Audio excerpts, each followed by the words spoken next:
Paulo Gomes Neto, e um dos diretores da TVC, da TV Comunitária Canal 6 da NET, do Rio de Janeiro. E é com muito prazer que estamos aqui fazendo uma entrevista, participando de uma entrevista, e também na condição de militante da Liga Latino-Americanos Irredentos. E estamos aqui no interior do estado do Rio de Janeiro, na região dos Lagos, e com duas personalidades, dois companheiros, camaradas, que vieram de São Paulo e Santa Catarina, respectivamente. Professor Jandir Santin, professor de filosofia, e um dos dirigentes da Liga Latino-Americanos Irredentos, e com o Geraldo Sardinha, de São Paulo, também um dos dirigentes da Liga Latino-Americana Os Irredentos, um anistiado político, ex-preso político, no Uruguai e aqui no Brasil também. De forma que a TVC está fazendo aqui essa entrevista com os camaradas, e vamos falar aqui primeiro com o professor Geraldo, professor Santin, Jandir Santin, sobre a questão da América Latina, sobre a política norte-americana para a América Latina, né? Mas de antemão queríamos dizer que estamos aqui cumprindo todos os protocolos recomendados pelas entidades sanitárias e científicas do Brasil, com máscaras, mantendo o distanciamento social, com álcool, né? Com todas esses protocolos. E agora, para que, como mantemos essas providências, né, do álcool, da máscara, vamos retirar para podermos fazer aqui uma gravação mais nítida, né? Porque a máscara às vezes atrapalha um pouco. E vou passar então aqui o microfone para o professor Jandir Santin nos falar sobre essa pauta, né? Quer dizer, sobre a política latino-americana e a opinião dele sobre a questão da política norte-americana aqui para a América Latina. Boa noite, telespectadores, e gratidão pela audiência de vocês. Todos vocês já participam de outros programas e sabem que a imprensa brasileira normalmente silencia as notícias importantes sobre a América Latina. A gente quase não sabe nada sobre outros países da América Latina, nada é divulgado aqui, a não ser que haja alguma tragédia, algum problema mais sério que denigra algum país da América Latina, que é citado nas nossas redes. Então a TV NET está tentando fazer o contraponto e ajudar a gente a entender um pouco esse labirinto que é a geopolítica mundial. Para começar, a gente precisa entender que quem manda no mundo realmente é o mercado financeiro. São os grandes bancos, as grandes organizações que detêm o poder econômico e que, com isso, eles conseguem manipular praticamente todo mundo, mas principalmente os países menos industrializados, os países que foram sufocados desde o início e que entraram como coadjuvantes do capital. E sempre esse sistema tem um guarda principal, um comandante principal, que é o império. Esse império passou já por vários países. Hoje, após a Segunda Guerra Mundial, os Estados Unidos cumprem esse papel, o papel imperialista, que é fazer com que esse sistema se estenda por todo o mundo, se sinta único e faça as pessoas entenderem que é o único que manda, que toma decisões a nível mundial, né? E que todo mundo tem que se dobrar aos seus interesses. Então a América Latina sempre foi considerado o pátio traseiro, né? O pátio interno dos Estados Unidos. Isso sempre houve, de algum modo, algumas tentativas de vencer, de interromper esse domínio do Império, né?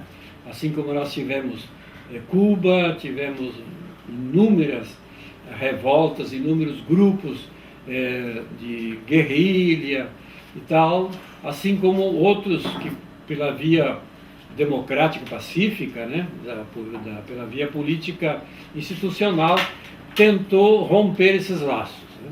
Mas o Império sempre volta de novo a tentar tomar as rédeas. Né? E hoje se tornou cada vez mais escancarado para todos nós que esse intuito dos Estados Unidos não é em nenhum momento dissimulado. Eles estão assim com toda a força mostrando que eles querem impor as suas políticas para todos os estados da América Latina. E, claro, para nós aqui nos interessa saber não só que a política dos Estados Unidos, do capital para o Brasil, mas também para os estados vizinhos nossos, né? Mesmo que nós tenhamos tido uma cultura muito mais ligada primeiro à Europa, depois aos Estados Unidos, e um pouco de costas para a América Latina, eu acho que está mais do que na hora da gente entender que sem a gente se juntar com os outros países da América Latina que sofrem o tratamento dos Estados Unidos, a mesma imposição de todas as políticas do mercado financeiro e tal, que a gente precisa se unir para conseguir dar algum passo. Com a eleição do Biden, claro, houve muita gente que pensou que agora as coisas iam mudar, né? Que o império muda de acordo com quem está no comando desse império. Né? Assim como pensavam que o Obama, por exemplo, iria mudar as políticas só porque não tinha a forma de tratar o resto do mundo como o Bush. E hoje o pessoal pensa que o Biden, pelo fato de ser mais tranquilo do que o Trump, talvez pense em outro tipo de política. Mas ele já deu sinal de que, de fato, tudo continua como era antes e certamente essas políticas dos Estados Unidos estão se tornando cada dia mais patentes para a gente. A gente é só querer olhar, querer ver o que acontece, né? Que a gente vai ver que, de fato, essa política continua, o império tem que cumprir a sua função frente ao capital financeiro, e nós vamos tentar, então, nesse encontro dessa noite, explicar um pouco mais o que isso significa concretamente e talvez ver como é que cada país está tentando reagir frente a essa política. Bom, professor Jadir, muito bem colocado aí a sua posição nesse primeiro momento aqui da nosso bate-papo, dessa nossa conversa irredenta, né? Agora, gostaríamos de que o companheiro, o camarada Geraldo Sardinha, nos falasse um pouco aqui para o telespectador do estado do Rio de Janeiro e para o Brasil e para o mundo, porque temos pela internet, a TV tem uma circulação universal, mundial, né? Nos falar sobre a situação aqui da América Latina hoje, né? Já que nós pertencemos à Liga Latino-Americana dos Irredentos, um pouco como está a política aqui no Equador, Bolívia, Uruguai, a questão do Haiti também, né? Quer dizer, do Chile, Peru, enfim, os microfones estão à sua disposição para nos falar aqui sobre essa questão. Bueno, em primeiro lugar, eu vou pedir aos companheiros ouvintes que eu vou retirar a máscara, né, cumprindo o protocolo. Veja bem, boa noite, meu nome é Geraldo Jorge Sardinha, eu sou membro, eu estou aqui como membro da Liga Latino-Americana dos Irredentos, sou orgânico à Liga e quando eu falo como militante da Liga Latino-Americana dos Irredentos.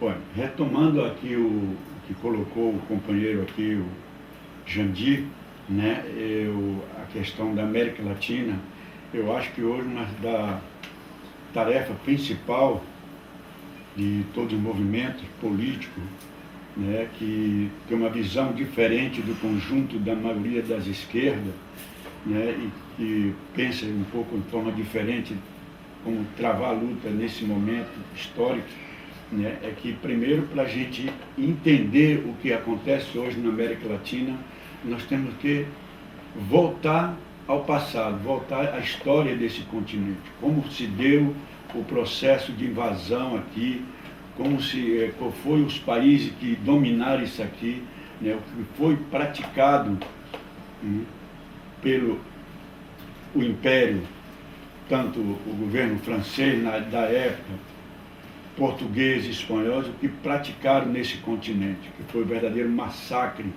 extermínio dos povos originais, né, desse continente. E daí a gente vai começar a entender como é que isso vem se dando dentro do processo.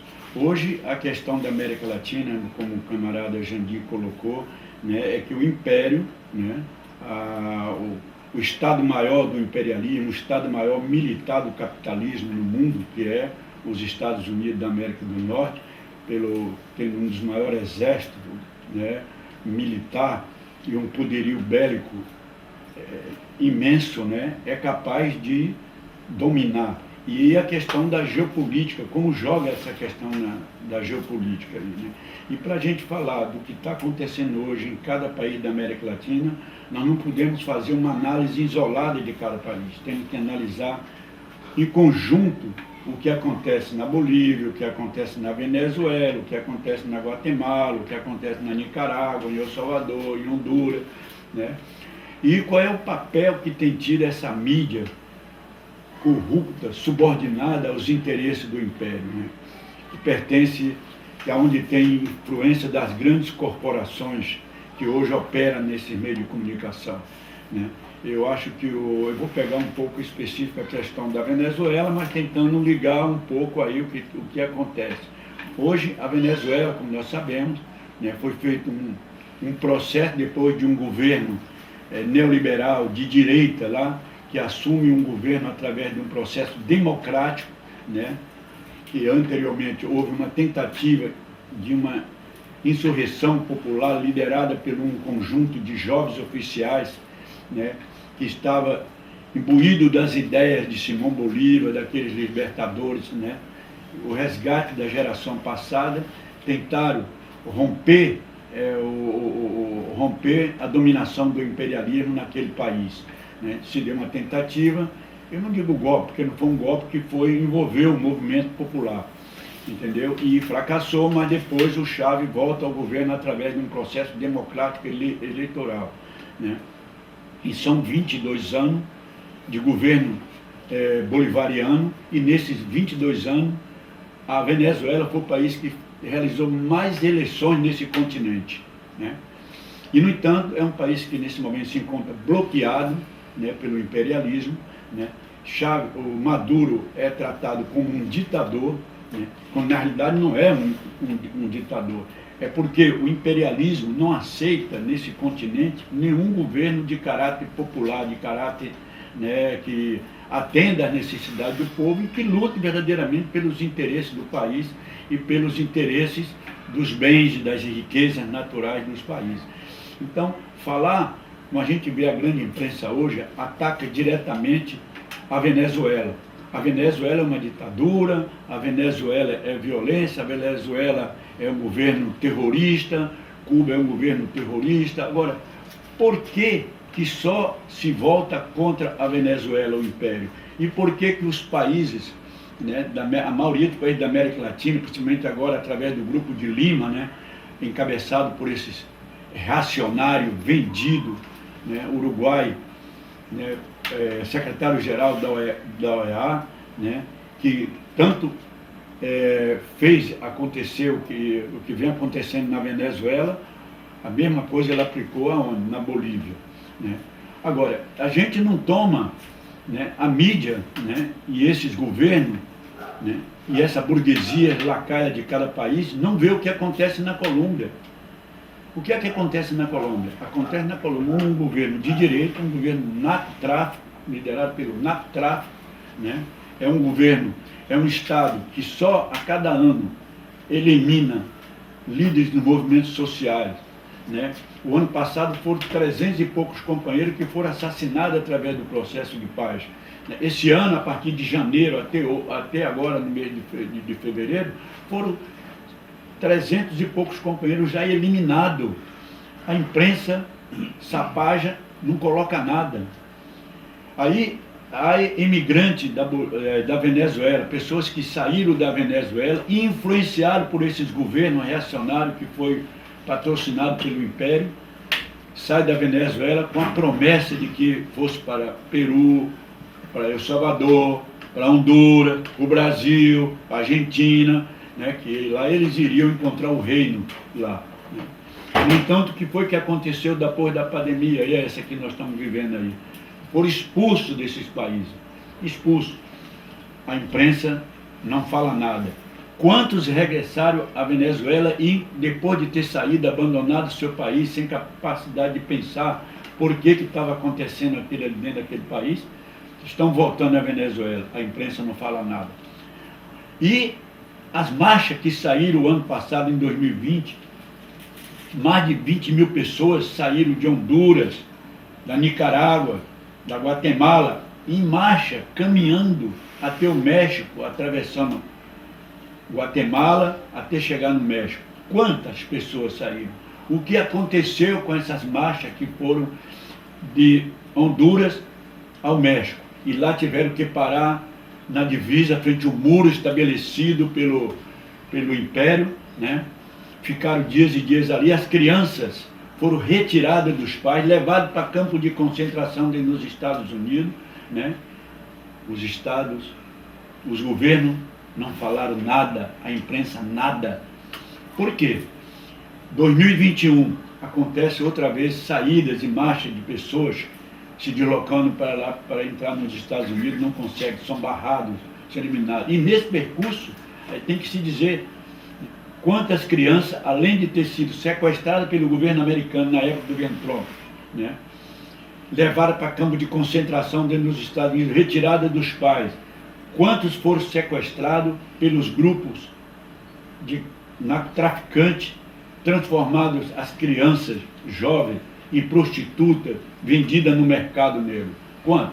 A imprensa não fala nada, volta só para a Venezuela. Aí nós temos o que acontece no Uruguai, o que acontece no Paraguai, o que aconteceu na Bolívia, pouco foi comentado. Por quê? Porque isso, um golpe militar, forjado pela OEA, né? E o povo deu a resposta como? Nas urnas. Né? Nas urnas deu a resposta. Então, é o que vem acontecendo. Por que acontece isso? Porque é uma política, como colocou o companheiro Jandir, de dominação. O Império quer voltar e tem a América Latina como o quintal dos Estados Unidos. É o desejo do domínio das riquezas de matéria-prima que nós temos no nosso continente. Né? Então, hoje nós temos, espalhando no Brasil, né? Olha o quadro do Brasil que nós estamos vivendo com esse governo. É um governo totalmente vinculado aos interesses das grandes corporações internacionais, vendida ao governo do Império, né? Aonde hoje se articula aqui o que é a mesma coisa que aconteceu na Colômbia e que vem acontecendo na Colômbia, a formação num processo rápido de milícias aparatos paralelo ao Estado, né, armado. O governo libera a venda de arma. Hoje em dia você está em pequenas cidades do país se criando escolas de treinamento militar de armas. Né? Para que está armando esse povo? Preparando-se alguma coisa lá para frente. O governo várias vezes já deu declaração inventando que nas eleições que ele foi eleito, que houve fake news, que houve roubo nas urnas, né? Então isso aí já é um preparo para 2022. E qual é a posição que nós estamos vivendo hoje? Quais são a política que os movimentos de esquerda estão fazendo no nosso país? Né? Então eu acredito que nós temos que aprofundar bastante em relação a uma análise mais séria, mais ligada à realidade, para que possamos entender o que vem acontecendo. Eu não acredito, né, que a coisa vai se dar por esse caminho. Eu acho que nós temos que batalhar, levar, e é uma das posições do pequeno grupo que eu participo, que é a Liga Latino-Americana dos Enredemos, que é nós continuarmos um trabalho de resgate da história, né, trazer essa história dos nossos antepassados, a história dos companheiros do movimento que houve nesse continente, né, em luta pela verdadeira independência disso, né, e tentando gerar a memória dessa juventude, resgatar a história, gerar memória, para que a gente possa dar um avanço político, né? Não adianta a gente querer fazer um governo de caráter democrático, mas se o Brasil não se concentra na questão da formação política, da formação ideológica, né, e da cultura desse país. Então eu acho que a situação hoje, eu vejo no ponto de vista muito crítica na América Latina. Eu acho que, né, eu terminei de ler um livro agora de um companheiro uruguaio que é A Lenda Insurgente, que mostra realmente que nós, a qualquer momento, vamos voltar a ter grandes movimentos de enfrentamento com os interesses americanos, né? Haja visto que eles estão se armando na América Latina, né? Olha o que está acontecendo no Equador, né? A Colômbia nós temos 11 bases militares do Império, né? Então eu acho que isso aí é hora da gente refletir, parar e refletir e tentar analisar mais a fundo isso aí. Muito bem, Sardinha, muito bem colocado aí, as duas colocações. Vocês dois, quer dizer, tanto o Jandir quanto o Sardinha, fizeram uma referência sobre a imprensa, né? Quer dizer, a grande mídia nacional, não só no Brasil, mas em toda a América Latina, né? Quer dizer, ela não publica nada, não divulga essas lutas, esse movimento, nem denuncia essa política imperialista, porque ela está comprometida com essa política. E evidentemente que ela está atendendo os interesses dos seus grandes anunciantes, que são essas grandes empresas capitalistas. Então, eles estão sendo coerentes com essa política, né? Quer dizer, de ser leal a esses grandes conglomerados financeiros, empresariais do país. E aqui a TVC, Canal C da NET, ela tem procurado ao longo dos seus 20 anos de existência, dar vez e voz a esses movimentos, ainda que a gente tenha seja uma TV ainda bem restrita e tal, mas nós temos exercido esse papel aí de uma forma brava e assim, firme, né? Mas eu queria levantar uma questão aqui, que o governo do Trump, truculento Trump, quer dizer, que era o representante do Império, ele era um governo identificado com a extrema-direita, quer dizer, um governo fascista que apoiou e estimulou toda essa política de rapina, né, e de opressão sobre os povos da América Latina. Porém, ele sofreu uma derrota lá fragorosa, né, diante daqueles movimentos grandes que surgiram nos Estados Unidos, sobretudo quando a polícia assassinou covardemente aquele George Gould, lá o rapaz lá negro, né, lá nos Estados Unidos. Então houve aquele grande movimento e tal. Então nós acreditamos que imaginamos que esse recém-eleito lá, o Biden, ele foi vice-presidente do Obama. E na condição de vice-presidente, ele esteve no Brasil, quando a presidente Dilma ainda governava o Brasil, que sofreu um golpe violento aí, né, por parte desses grupos extremistas de direita. Ele esteve no Brasil e ainda estava em vigor a Comissão Nacional da Verdade, que apurava as arbitrariedades e as violências cometidas pela ditadura, né, quer dizer, tentando fazer essas reparações. E ele esteve no Brasil e entregou à Comissão Nacional da Verdade, a presidente Dilma estava presente, muitos documentos trazidos dos Estados Unidos a essa comissão. Então eu imagino que esse Biden, ele tem uma visão, mesmo sendo dirigente de um império, né, quer dizer, mas ele tem uma visão não de extrema-direita, fascista. Tanto que ele tem, Bolsonaro, por exemplo, o presidente do Brasil, ele era alinhado assim, de uma forma até servil ao Trump, né? Quer dizer, fez continência para a bandeira dos Estados Unidos, quis nomear um filho embaixador lá, não conseguiu.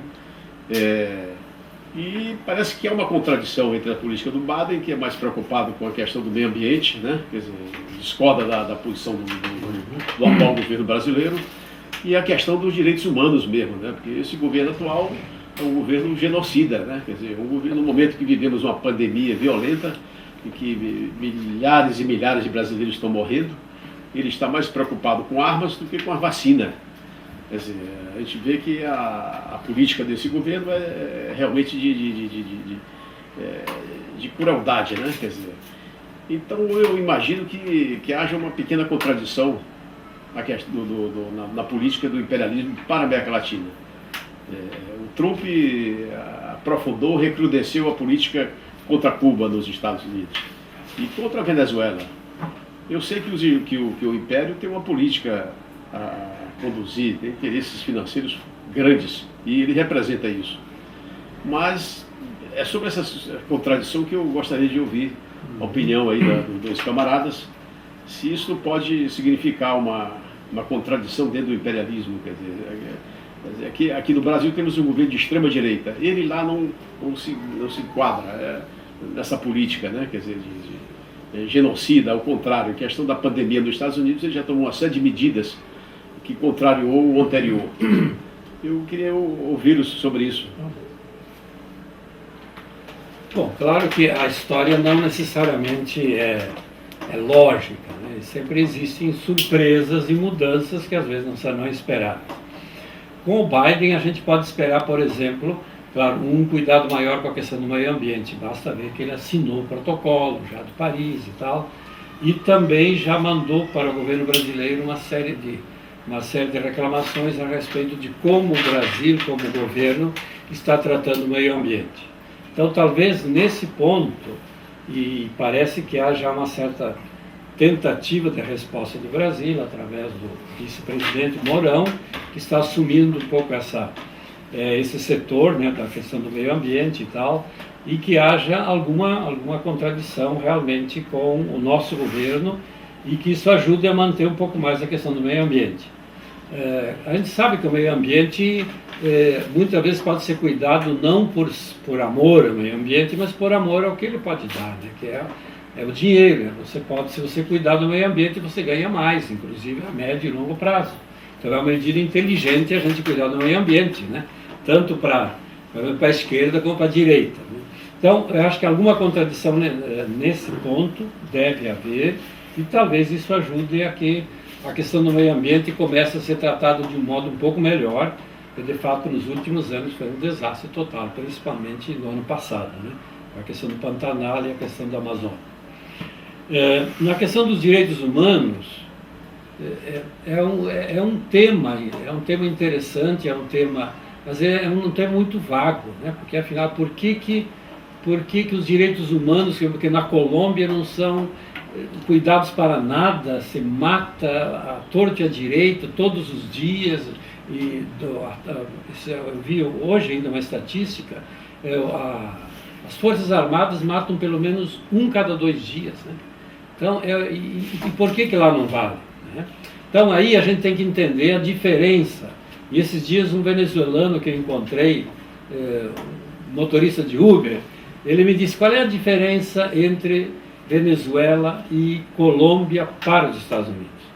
Que a Venezuela tem petróleo, tem urânio e tem outras coisas que servem muito para os Estados Unidos, e eles queriam isso. A Colômbia, por seu lado, é a maior produtora de coca. E a coca é muito mais fácil de você explorar e fazer render, e a gente sabe que a CIA é um dos grandes beneficiários disso, e a CIA está com interesse, por isso que eles protegem a Colômbia, onde eles têm um mercado garantido, tranquilo, com 11 bases militares, né? E por outro lado atacam a Venezuela porque tenta ser independente, né? Então, alguma contradição, alguma mudança pode haver a partir da política norte-americana, mas o principal, o básico daquilo que o Império quer, que é o domínio das riquezas e das consciências. Para dominar as riquezas é muito mais fácil, ao invés de você fazer guerra, se você domina as consciências. Né? E nós, aqui do Brasil, criamos um terreno muito propício para isso. Né? A partir da ditadura militar, 64 e 85, houve assim uma piora na educação, no nível da educação, na formação de consciência, de brasilidade, etc., né? E houve assim um aumento imenso de pessoas que de fato não têm nenhuma consciência do que é ser uma nação, do que é ser um país, do que é ser um brasileiro, né? Quer dizer, nós perdemos toda a capacidade de pensar o país, né? Nós não temos projeto de Brasil, né? Nem a burguesia tem, nem a esquerda tem, nem o povo tem. Todas as tentativas que houve de tentar criar um projeto nacional, todas elas fracassaram, se interromperam pelo meio, e se não se interromperam por própria conta, foram interrompidos à força. Então, a realidade é que nós seguimos uma política que o Império vinha trazendo desde o tempo de Pinochet no Chile. O Chile foi totalmente desindustrializado. Né? Essa política passou pela Argentina, agora está passando aqui, o Brasil está sendo desindustrializado e voltando a ser uma colônia produtora de matéria-prima. Né? Então, essa é a verdadeira e grande política do Império. Né? A verdadeira e grande política do Império. Então, a gente tem que entender que o domínio é feito através de três coisas. Primeiro, o domínio econômico. Então, todos os países estão dependurados nos grandes bancos. E agora com a pandemia, ainda mais. Né? Até o nosso presidente disse que o Brasil está quebrado. Né? Então, a primeira coisa é isso, quer dizer, todos os países estão como se estivessem manipulados, né? Bonecos manipulados pelo mercado financeiro. O segundo é a força militar. Né? E essa força militar agora foi incrementada através da polícia, as empresas particulares de segurança, e nós temos aqui no Brasil um fenômeno terrível que mais ou menos seguiu aquilo que os paramilitares fizeram na Colômbia, né? Que são as milícias. As milícias incentivadas, inclusive, com essa venda de armas, etc. Né? E outro ponto é ideológico. Né? E aí os meios de comunicação fazem essa parte. Aí Cuba é ditadura, Venezuela é ditadura, Nicarágua é ditadura, né? Da Bolívia não falam nada, né? Porque houve uma volta àquilo que os bolivianos queriam realmente, um governo independente, que inclusive agora recusou a ajuda do Banco Mundial e do FMI, né? Mas isso não se fala nada, quer dizer, porque não interessa. Agora, por outro lado, e não se fala nada da Colômbia, de tudo que se faz de errado, não se fala nada do Peru, né? Do Chile também não se fala, que lá existem protestos continuamente no Chile, nada disso se fala. Então, por esses três meios, se consegue dominar o povo, né, o povo da América Latina em geral, e o nosso povo brasileiro com mais facilidade, porque vamos dizer, o grau de instrução, de educação brasileira é bem inferior, inclusive, ao Paraguai e a outros países que economicamente não são tão poderosos como o Brasil, mas que têm uma educação ainda melhor que a nossa. Então, por esses três meios, há uma dominação quase completa, né? Por isso que é relativamente fácil esse domínio, né? É relativamente fácil esse domínio, a não ser aquilo que o Sardinha falou antes, que a gente comece a repensar as coisas e comece a se organizar para fazer frente a essa dominação. E aí frente a essa dominação pode começar pela ideologia, né? Que é o caso de meios de comunicação alternativos. Eu acho que o Sardinha podia ilustrar um pouco isso. Existem muitas iniciativas, no caso, a iniciativa da qual estamos participando agora, a TVNet, né? E muitas outras. Né? Por esse lado, eu acho que a gente pode começar.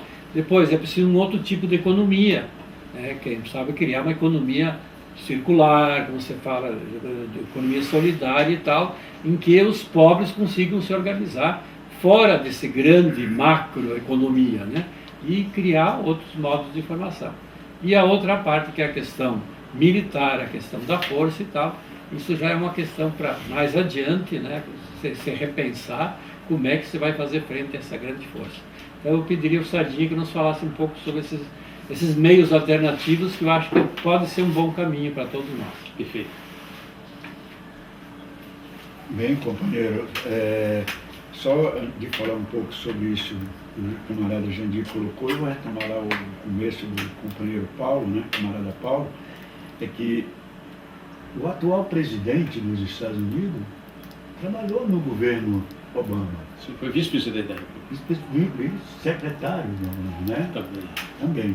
E ele foi um dos que organizou a derrubada do Gaddafi, também. Participou no projeto de derrubada do Gaddafi. Entendeu? E eu não vejo nenhuma contradição de caráter antagônica entre os democráticos e os republicanos. São todos iguais.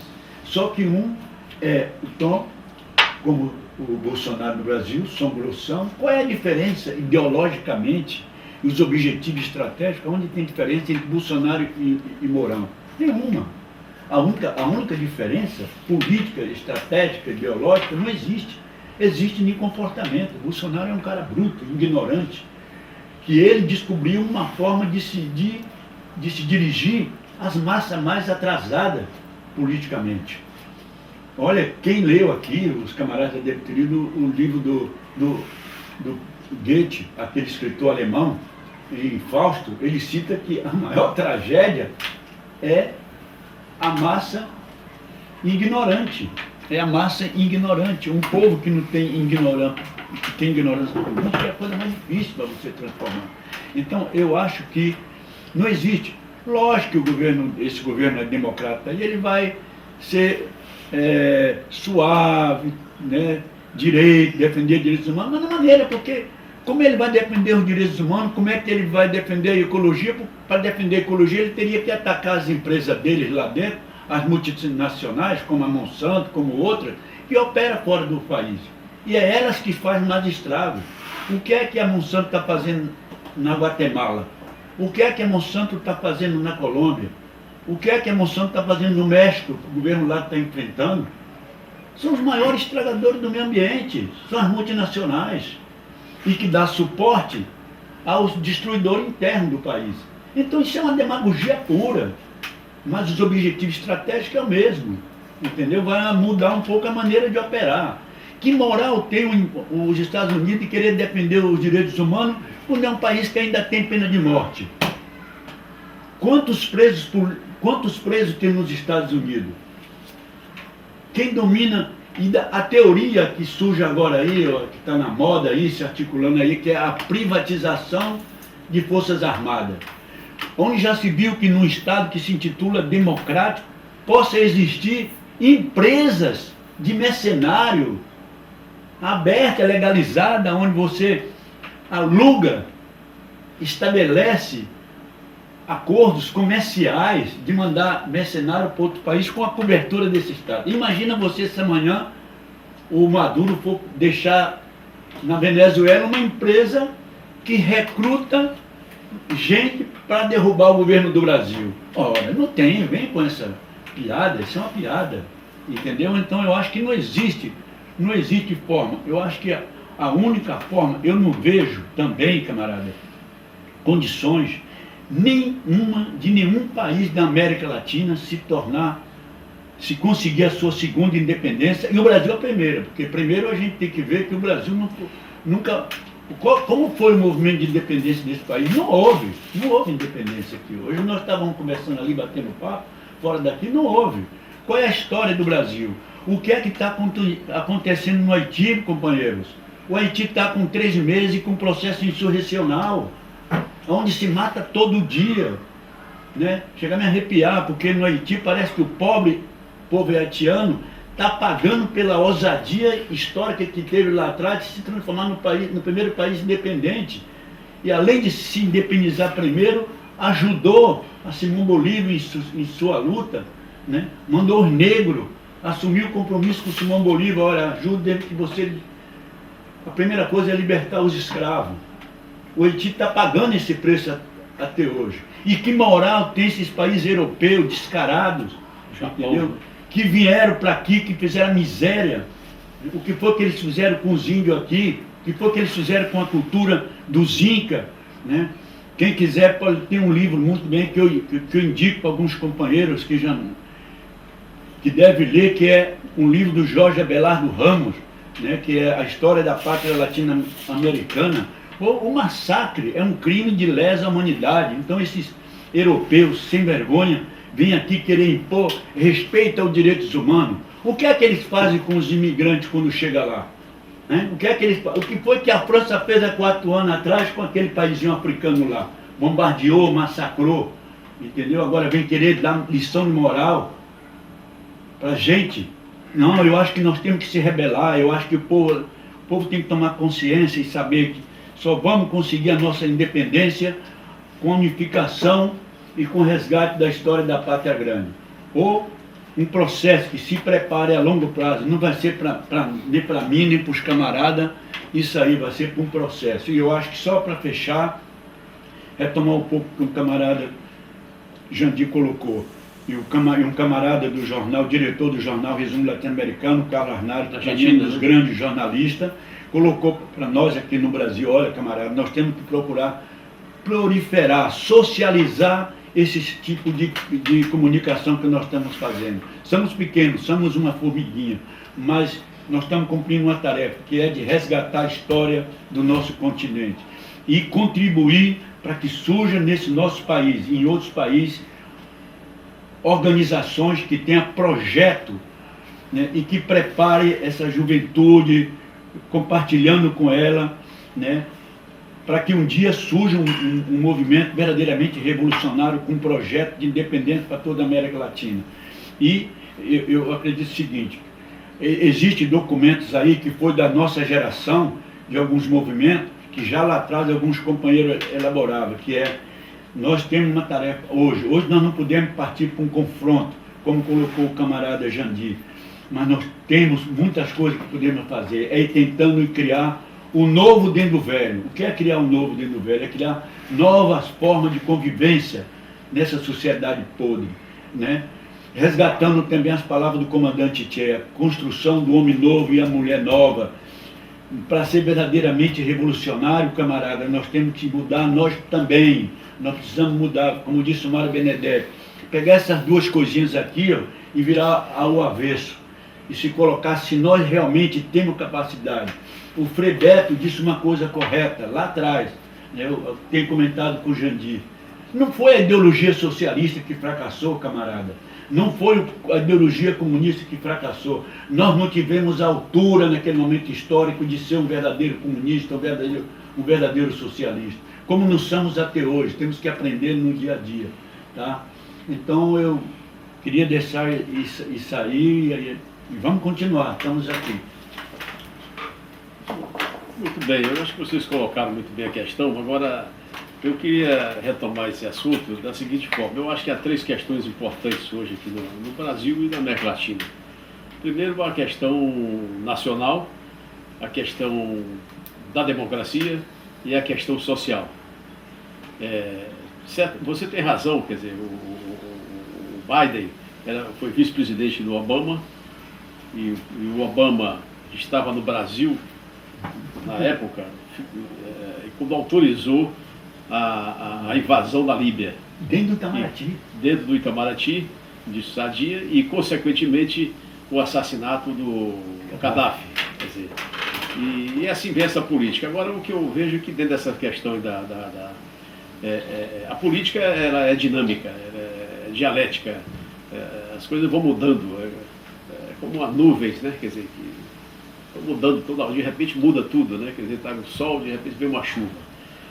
Mas você precisa ver que, às vezes, o imperialismo, nos seus interesses estratégicos, eles, às vezes, tomam posições contraditórias na política imperialista. Por quê?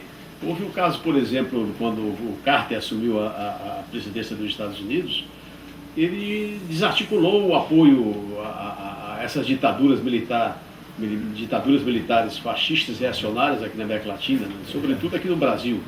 Ele aqui confrontou os militares, quer dizer, o governo Geisel, e mandou a mulher aqui, a mulher dele, o Carter, dando declarações e terminou aprofundando o fim do regime militar no Brasil, com a política de direitos humanos. Na questão nacional, eu acho que você tem razão. Quer dizer, a questão nacional, o imperialismo tem interesse que isso aqui é uma colônia.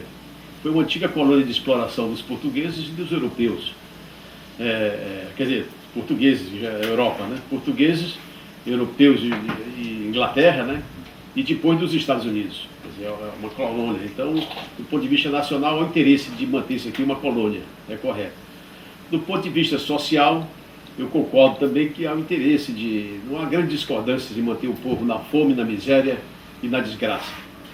Atualmente, não sei se ajudaria este governo que está aí, que está estimulando armas e armamento, o povo comprar armas, etc., em que as polícias militares têm aí desenvolvido uma política de massacre em cima dos negros e dos pobres.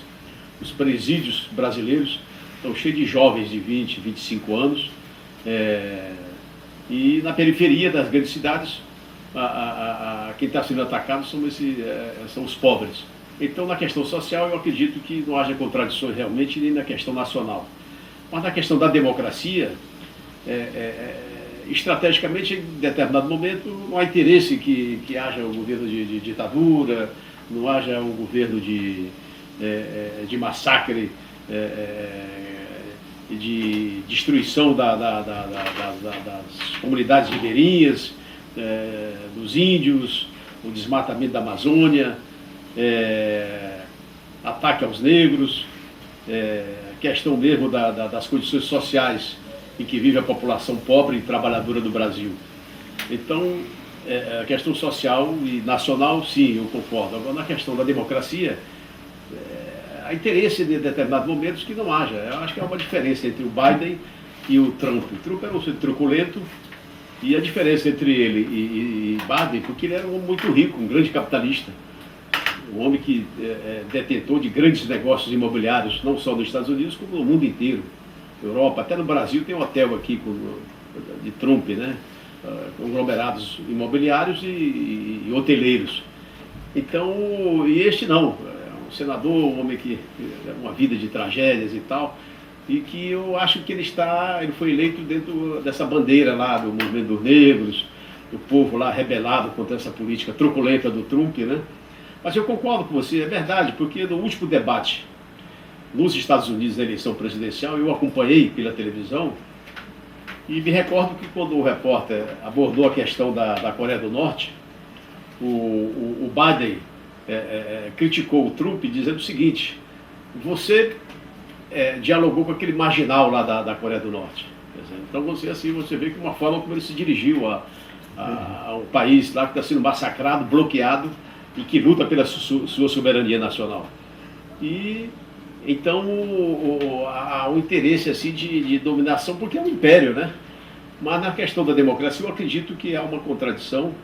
Eu acredito que o fascismo aqui, o protofascismo hoje encarnado no atual governo Bolsonaro-Mourão, e aquele Heleno também, que é outro, né, que cometeu um massacre lá no Haiti, matou mais de 300, comandou, e até nessa condição foi afastado lá pela ONU, né, e destituído pela presidente Dilma na época, né, aqui também foi desautorizado e tal.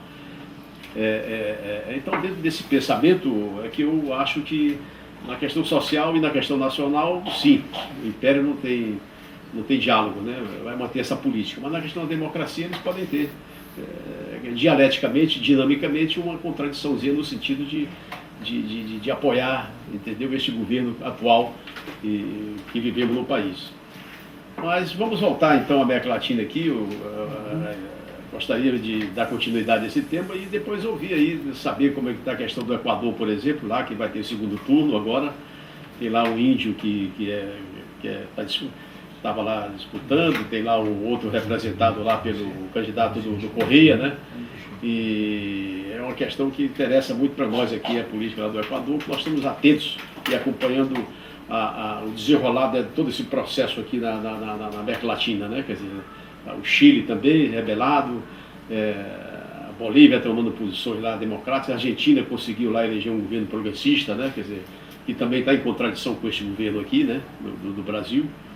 E desse raciocínio eu queria que vocês ainda manifestassem aí a opinião aí da Liga, né?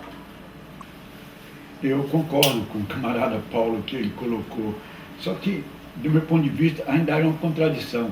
Esse respeito à democracia, gozado, só se dá o respeito à democracia nos países que lhe interessam. Para ter um país mais violento do que a Colômbia, Contradição. onde se assassina, fizeram um processo de paz e não tem nenhum respeito, onde opera milícias paralelas ao Estado, essas milícias são financiadas pelo Estado, e além disso funciona, opera os grupos de narcotraficantes com cobertura do Estado. As eleições foram sujas. Quanto por cento teve o Duque nas eleições dele? Quanto por cento teve o presidente que foi eleito em Honduras? Não há nenhum protesto. Qual foi o protesto que fizeram com o golpe militar na Bolívia? Nenhum.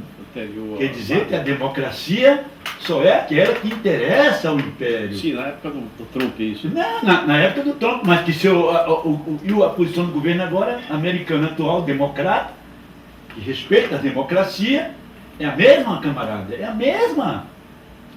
Essa semana ele deu 2 declarações que ele falou: eu só negocio com a Venezuela se Maduro renunciar ou se Maduro chamar as eleições. Ora, por que ele não diz isso para a Colômbia? Por que ele não fala isso para Honduras? Por que ele não deixa o processo correr de forma normal lá no Equador? E está fazendo um jogado sujo? Já vai para 25 dias, não chegaram ainda a contagem do primeiro turno. Já não definiu quem é o primeiro nem o segundo. E o que sai em terceiro lugar está reclamando. Ontem reclamou de volta. Cadê a democracia? Não funciona? Por que não condena aqui os grupos paramilitares? Será que a CIA não sabe?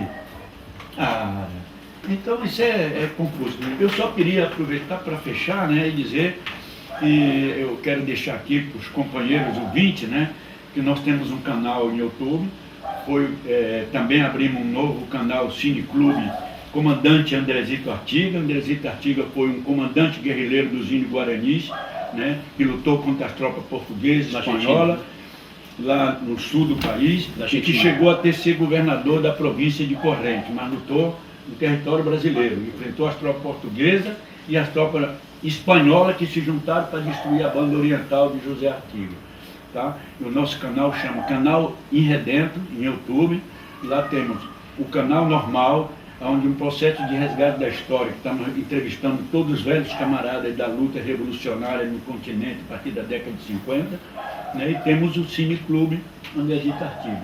Peço essa palavra para os companheiros ouvir o canal e assinar também no canal.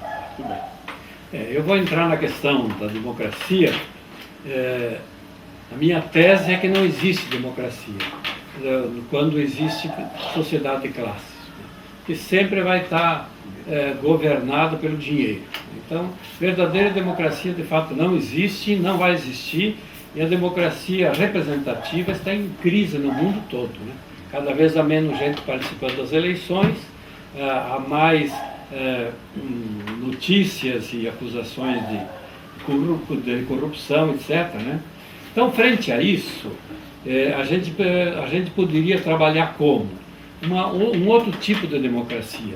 Para nós, irredentos, essa democracia se chama sociocracia, né? Que é o poder distribuído entre todos, em que a gente junto resolve os problemas da sua comunidade, do seu grupo, da sua entidade, da sua organização, etc., né?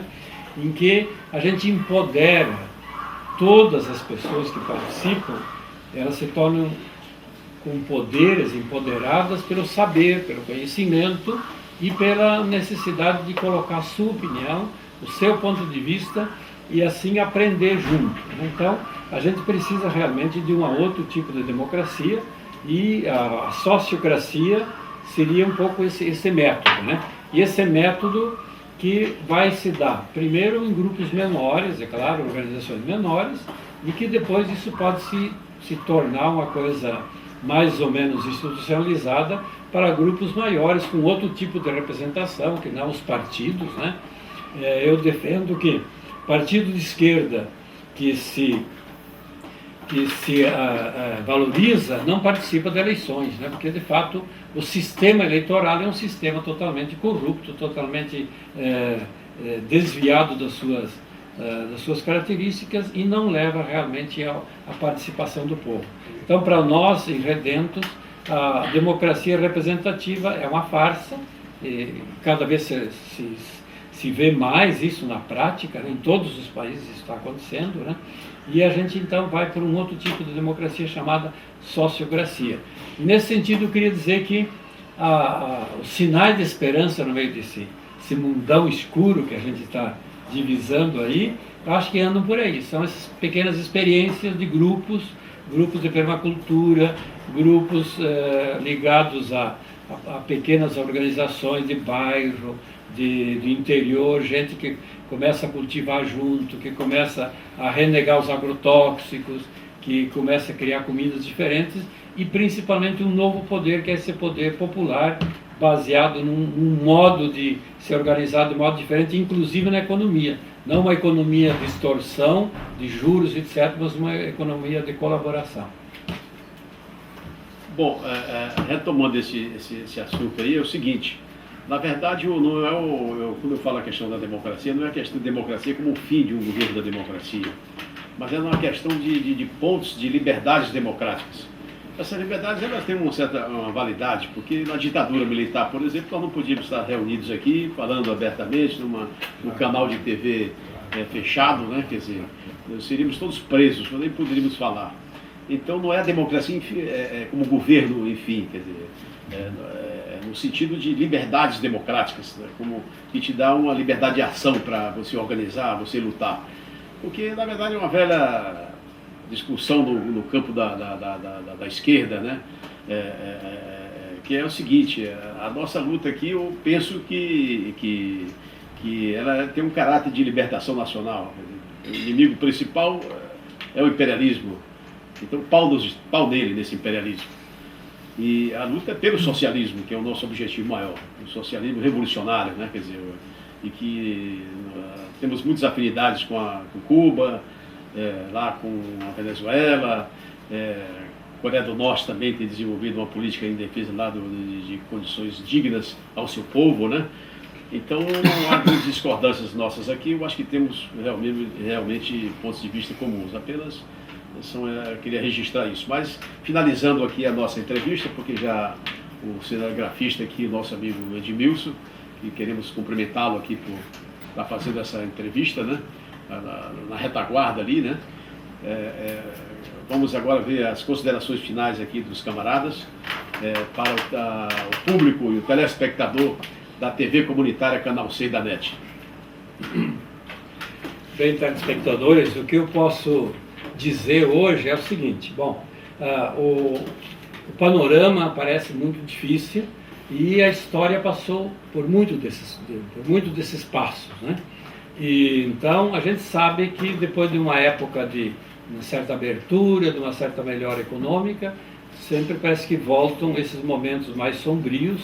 Então eu acho que é um tempo da gente ter paciência, estudar, se preparar, voltar às raízes, né? Para nós, por exemplo, voltar às raízes das lutas populares, e de todas as vezes que o povo tentou, né? Desde lá no começo da humanidade, vamos dizer, passando pela escravatura, né? Pelos escravos que lutaram, pelos servos das glebas que lutaram, depois os operários, etc., né? Eu acho que é um tempo para isso. Então, aproveitar esse tempo de pandemia e esse tempo de secura, de realizações políticas melhores, né? Para a gente se preparar para poder depois, na medida que a gente vai tendo condições, se organizar para criar uma nova sociedade.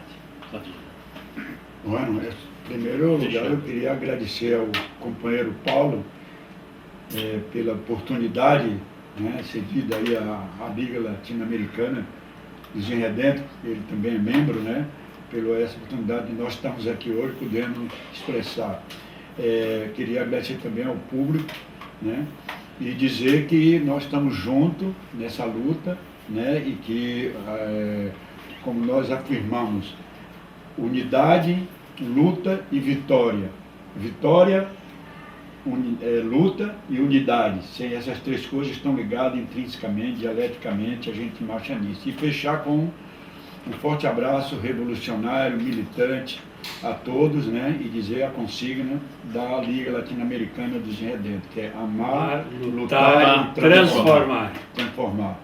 Um abraço para todos, com todo carinho revolucionário. Bom, a TVC Canal 6 da NET, ela se sente honrada e é um orgulho para nós aqui da TV possibilitar a oportunidade ao telespectador do estado do Rio de Janeiro, da cidade do Rio de Janeiro e do estado do Rio de Janeiro, a oportunidade de ouvir aqui esses dois camaradas aqui, para dar a opinião deles aí, né? Mas também da Liga Latino-Americana, dos Irredentos, sobre a atual problemática que vivemos todos aqui, essa tragédia política do governo genocida do Bolsonaro e a nossa homenagem aqui aos milhares de brasileiros que estão morrendo devido ao Covid-19. Muito obrigado, e a TVC Canal 6 da NET é uma emissora que está à disposição da Liga sempre e sempre. Paulo, dizer para você o seguinte, e dizer que nós dois somos camaradas, vai fazer quase 60 anos, estamos juntos. E se estamos juntos até hoje, é porque temos alguma coisa em comum, que é lutar para que um dia conseguimos contribuir na formação de uma nova organização revolucionária, que lute pelos verdadeiros valores do comandante Che, o homem novo e a mulher nova. Estamos juntos. Sardia, faço minhas suas palavras.